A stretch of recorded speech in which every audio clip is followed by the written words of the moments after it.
Bum, ba, ba, bum, bum, bum, bum, bum, ba, ba, bum.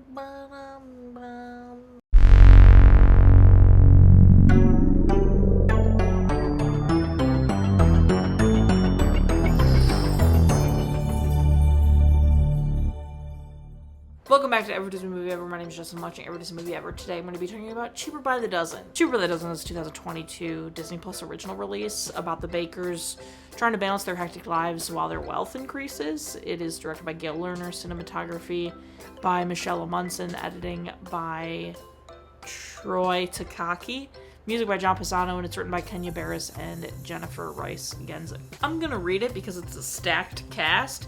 So the film stars Gabrielle Union as Zoe Baker, Zach Braff as Paul Baker, Erika Christensen as Kate, Timon, Kyle Durrett as Dom, Journee Brown as Daise, Kyllie Rogers as Ella, Andre Robinson as DJ, Caylee Blosenski as Harley, Aryan Simhadri as Haresh, Leo Abelo Perry as Luca, Mykal-Michelle Harris as Luna, Christian Cote as Bailey, Sebastian Cote as Bronx, Luke Prael as Seth. It was announced in 2019, and along with it said it would be a Disney Plus original release. The director wanted to be sure the kids didn't say anything that felt unnatural, like something kids wouldn't say, and she wanted to make sure that Gabrielle Union's character was the heart of the film. The film has a 35% Rotten Tomatoes consensus. Cheaper by the Dozen adds some modern twists to its oft-adapted story, but fresh laughs are few and far between. The cinematography was fine, nothing to write home about. Genuinely, I don't think it really stood out all that much.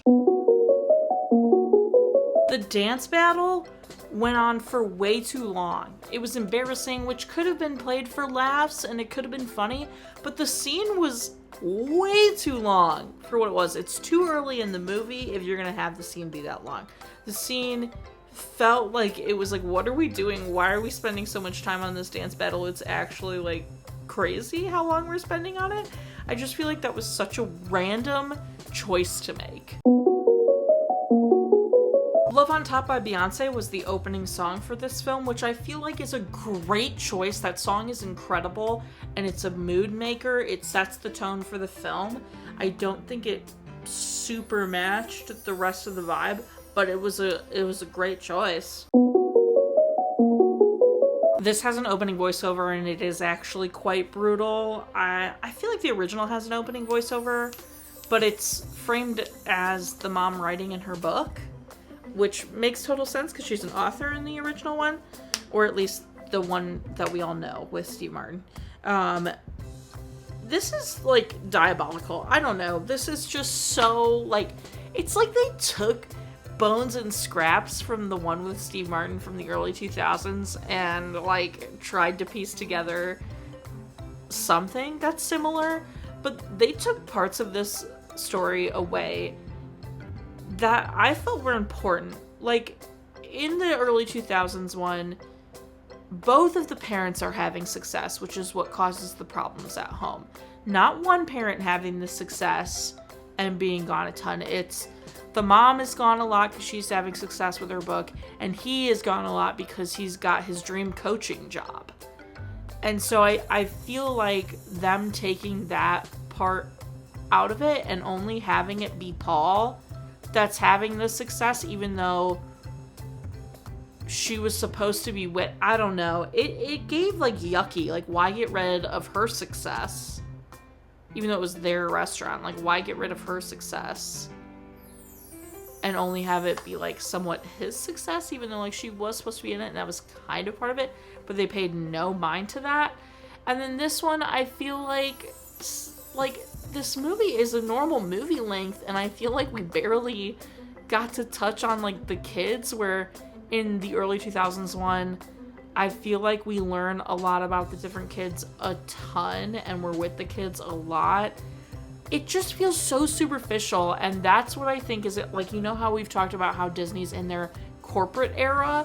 This felt very sanitized and very corporate era Disney. It felt like a watered down version of this story. We barely get to see anything that's going on with the kids, it felt like. And at the same time, It also felt like we barely got to see what's going on with the parent. Like, how does that make sense? We watched like an hour and a half to 2 hour movie, and I feel like I barely know the characters.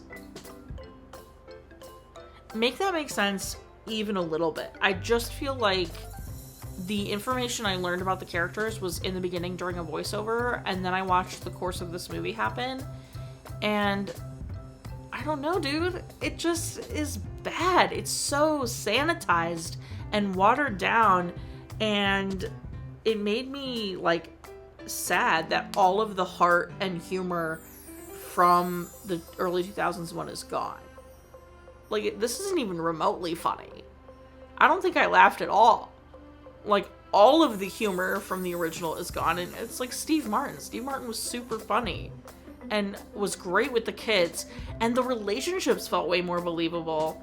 Like, I didn't feel like the mother-children relationship was there as much as the original. I didn't feel like the father and children relationship was there as much as in the original. I don't know. It just felt like very sanitized and watered down, and it was not the vibe at all. The, like, ex-wife that's always at their house trying on her swimsuits, that's insane. It was embarrassing. It was rough. I just, no. My favorite part is probably going to be the end when it all works out. Happy ending. Yay, yay, yay. My least favorite part is probably going to be just the rest of it. I don't know. Just the laziness. It's just bad. Recommend? No. Watch the 2000s version. It's way better. Watch again? Absolutely not. This was just not great. My final rating is going to be 5 sauces out of 10. Our total movie count is. Parent Death Toll and Cry Count are... Parent Death Toll and Cry Count are still the same. If you want to keep up with what movie I'm watching when, follow me on all socials and check out my website. You'll be able to see everything over there.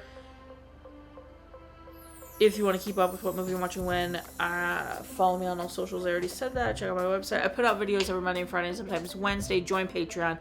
I got a tier starting at just $1. You get every video a week early. Tiers above that, daily trivia, monthly postcards, bonus content, etc. Buy merch. Merch is great. Merch is grand. Until next time, comment, like, subscribe, and not church of your life. You are, so you, and don't be...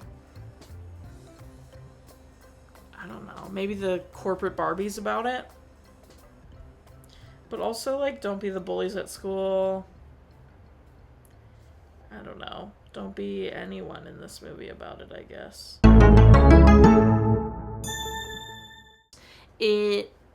What was I gonna say? Director wanted to be sure. Okay.